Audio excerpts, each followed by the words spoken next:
बेटे, माना कि रश्मि ने झूठ बोलकर तुझे वंदना से मिलने भेज दिया, लेकिन तू इतना नाराज क्यों हो गया बेटा? ऐसी भी कौन सी बड़ी गलती उसने कर दी कि तू इतनी बुरी तरह उस पर टूट पड़ा? और भास्कर साहब के गलत वक्त पे आने की वजह से वहां इतनी बड़ी गलत फहमी पैदा हो गई। देख बेटा, मैं जानता हूं कि बात सिर्फ इतनी नहीं कि रश्मि ने तुझे झूठ बोलकर वंदना को मिलने भेज दिया और इसकी वजह से तू नाराज हो गया। बात सिर्फ इतनी नहीं, बात कुछ और है।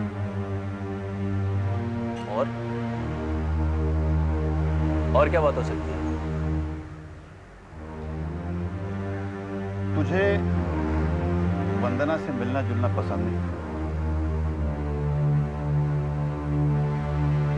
अरे यार, तू थोड़ी देर के लिए भूल जा कि मैं तेरे बाप का बाप हूं, कि तेरा दादू हूं। अरे यार, दोस्त समझकर जरा दिल खोलकर बात करना यार। दादू, आप जानते हैं मैं आपसे कभी कुछ नहीं छुपाता। बेटे, मैं ये कहने की कोशिश नहीं कर रहा कि तू मुझसे कुछ छुपा रहा है। हो सकता है तू झिझक रहा है बेटा। दादू, ऐसी कोई बात नहीं है। अरे तू फिर कैसा नौजवान है यार? हैं? हट्टा कट्टा है, तंदुरुस्त है और सबके सामने हमारी नाक कटवाने पर तुला हुआ है। अरे यार, न तो तेरा कोई दोस्त है न गर्लफ्रेंड है, बस है कि खूबसूरत सी मासूम सी वंदना है तेरी होने वाली बीवी, और तू उससे भी नहीं मिलना चाहता। यार, तेरा जी नहीं चाहता कि उससे मिले जुले, उससे बातचीत करे, बेटे, गेट टू नो हर यार। दादू, अब मैं आपको कैसे समझाऊं? बेटे, तू जिस तरह समझाना चाहता है समझा दे, मैं समझने की कोशिश करूंगा, लेकिन बता दे ये प्रॉब्लम क्या है यार? तुझे वंदना अच्छी नहीं लगती? तुझे वंदना अच्छी नहीं लगती?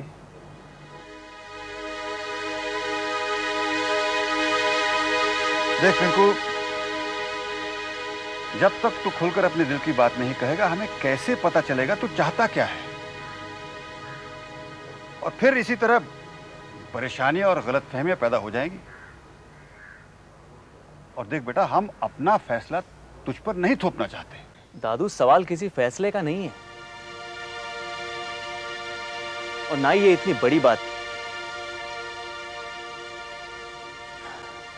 मैंने रश्मि को उसके बचपने के लिए डांटा था, और उसी वक्त वहां पर भास्कर अंकल आ गए और सारी बात बिगड़ गई। और पापा को तो आप जानते ही हैं। दादू, मैं किसी को भी, फिर चाहे वो वंदना हो या कोई और, किसी को भी किसी भी तरह की गलतफहमी में नहीं रखना चाहता। और अगर शादी से पहले मिलने जुलने का मतलब एक दूसरे को समझना है, तो इस समझने में ईमानदारी और सच्चाई होनी बहुत जरूरी है दादू। दादू, वंदना को इस बात की गलतफहमी थी कि मैंने रश्मि को कहकर उसे फोन करवाया था और मिलने के लिए बुलाया था, जबकि सच्चाई ये है कि ना तो मैंने ऐसा किया था, और ना ही उस दिन वंदना से मिलने की मेरी कोई इच्छा थी। और वंदना से ये बात मैं कह नहीं सका, क्योंकि तुझे वंदना की खुशी की परवाह है ना बेटा? मैं तेरी सच्चाई और ईमानदारी की कदर करता हूं, लेकिन बेटा, तुझे अपने मन को टिटोल कर पता लगाना होगा कि तुझमें वंदना से मिलने की इच्छा क्यों नहीं। दादू, मैं सबसे बार बार कह चुका हूं कि इस वक्त मुझे सिर्फ अपने करियर पर कंसंट्रेट करना है, दूसरी किसी चीज के बारे में नहीं सोचना। और फिर शादी के लिए तो पूरी उम्र पड़ी है ना दादू। लेकिन बेटा, डेटिंग और रोमांस की तो यही उम्र है। पिंकू, हम तुझ पे कभी दबाव नहीं डालेंगे कि तू अभी शादी कर। शादी तभी होगी जब तू कहेगा। मैं तो बस अपने आप को इस बात से निश्चिंत करना चाहता था कि तेरे दिल में कोई और बात तो नहीं, और तूने मुझे निश्चिंत कर दिया। पिंकू बाबा, आपके लिए कावेरी का फोन। कावेरी का? जी हाँ। दादू, मैं अभी आया।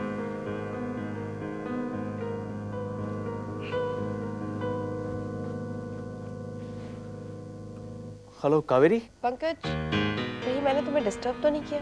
नहीं नहीं, बिल्कुल नहीं। अब तबीयत कैसी है आपकी? Much better. बुखार तो नहीं है ना? नहीं, बिल्कुल नहीं। और मैंने यही बताने के लिए फोन किया था कि मैं तुम्हारी वजह से ठीक हूँ। Thanks Pankaj, thanks for everything. नहीं, इसमें थैंक्स कहने वाली कौन सी बात है? बात है, तुमने इतना टाइम दिया, इतनी देर तक रात को रुके रहे, लेकिन मैं तुम्हें ठीक से थैंक्स भी नहीं कह पाई। आपको यहाँ का नंबर कैसे मिला? वो मैंने तुम्हारे घर पे फोन किया था, शायद तुम्हारी सिस्टर ने फोन उठाया था, उसी से ये नंबर मिला। अच्छा अच्छा। आपको किसी चीज की जरूरत हो तो बताइए। No no thanks. Are you sure? या आई एम श्योर। आप कल ऑफिस आ रही है ना? या I will see you in the office tomorrow. पर आज आप कहीं नहीं जाइएगा, बिल्कुल आराम कीजिएगा। हाँ, आज मैं कहीं नहीं जाने वाली। आई विल टेक रेस्ट, कल ऑफिस में मिलते हैं। Thanks once again Pankaj. Bye, take care.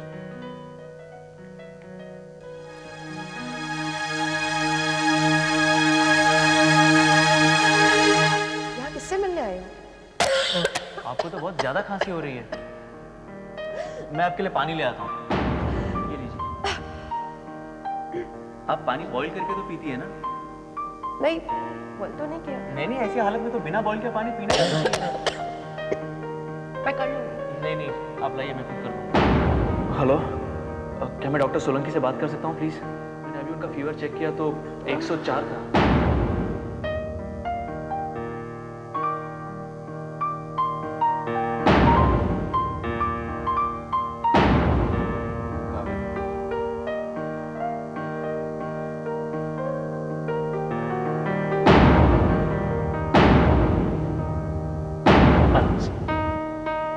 देखिए, अगर खाएंगे पिएंगे नहीं तो ज्यादा कमजोरी महसूस करेंगे। थैंक गॉड ये यहाँ आ गए, वरना तुम तो अकेली यहाँ बुखार में पड़ी तड़पती रहती।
कैसे हमारे होने वाले शर्मीले हस्बैंड जी?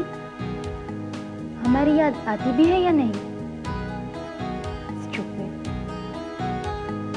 मेरा तो हर पल तुम्हारे ही ख्यालों में बीतता है और तुम हो कि एक फोन भी नहीं करते। आज तो संडे है, जनाब जरूर घर पर ही होंगे। फोन लगाती हूँ।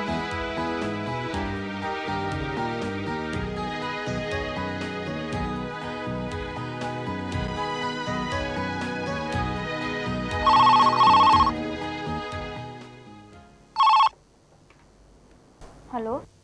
हाय ननन जी। कौन? वंदना? कौन वंदना मतलब? क्या मेरे अलावा कोई और भी है जो तुम्हें ननद कहे? ऐसी बात नहीं है भाभी जी। कैसी हो? मैं ठीक हूँ। तुम्हारे भैया कैसे हैं? उन्हें तो मुझे फ़ोन करने तक की फुर्सत नहीं है। वंदना, भैया एक वक्त में हमेशा एक ही चीज़ के बारे में सोचते हैं। उनका सारा ध्यान, सारा कंसंट्रेशन फिर उसी चीज़ में लग जाता है और फिर उन्हें दुनिया की और किसी चीज़ का ख्याल नहीं रहता। जानती हूँ, इन्हीं आदतों की वजह से तो वो मुझे इतने पसंद हैं। You know Rashmi, he is out of this world. लेकिन आजकल उनका ध्यान कहाँ रहता है? I mean, काम और करियर के अलावा कहीं और तो नहीं ना? बस इतना ही जानती हो भैया को? नहीं रश्मि, इससे भी कहीं ज़्यादा जानती हूँ। अब अगर आपकी इजाज़त हो तो क्या मैं आपके भैया से बात कर सकती हूँ? सॉरी। क्यों? क्योंकि भैया घर पर नहीं है, कहाँ गए हैं? फार्म हाउस पर, दादू दादी के पास। ओह, तो क्या मैं उसे वहाँ फ़ोन लगा लूँ? रश्मि, क्या हुआ? चुप क्यों हो गई? नहीं, वो भैया तुझे शायद फ़ोन पर नहीं मिलेंगे, क्योंकि दादू के साथ अक्सर वो बाहर चले जाते हैं। तो तू नहीं चाहती है कि मैं पंकज को वहाँ फ़ोन लगाऊँ? नहीं नहीं, ऐसी बात नहीं है, पर क्या? इतनी उतावली क्यों हो रही है? रात को भैया आ जाएंगे तो मैं खुद फ़ोन करवा दूंगी। दादू दादी के सामने वो तुझसे ठीक से बात भी नहीं कर पाएंगे। You know, जब मैं पंकज को ऑफिस में फ़ोन करती हूँ और वो दूसरों के सामने मुझसे बात करने में हेजिटेट होता है, तो मुझे उसे छेड़ने में बहुत मज़ा आता है। देखती हूँ दादा दादी के सामने वो मुझसे कैसे बात करता है। वंदना, ट्राई करती हूँ ना, शायद मिल जाए। Okay, bye.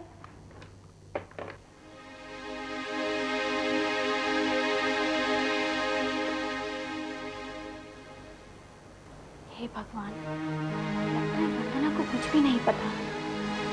वो भैया को फ़ोन करेगी और भैया पता नहीं, भगवान करे भैया उसे फ़ोन पर सच में ना मिले। क्यों पढ़ता है ना, आज रात खाने में क्या बना रही हो? पंकज को पूछती हूँ उसका क्या खाने का मन है, वो जो कहेगा वही बनाऊंगी मैं। पंडिताइन, कभी कभी हमसे भी पूछ लिया करो हमारा क्या मन है। हाँ अजी, आपकी पसंद का तो रोज ही बनाती हूँ, आज तो पंकज जो कहेगा वही बनाऊंगी मैं।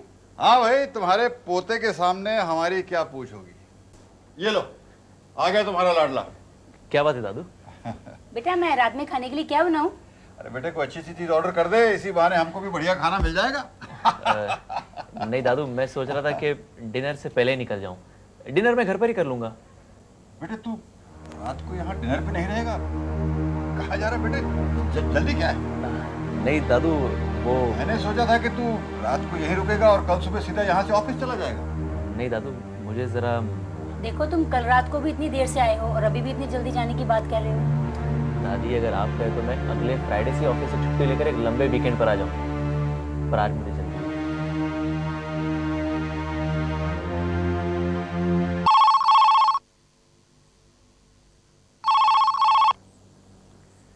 हेलो दादाजी नमस्ते, मैं वंदना बोल रही हूँ।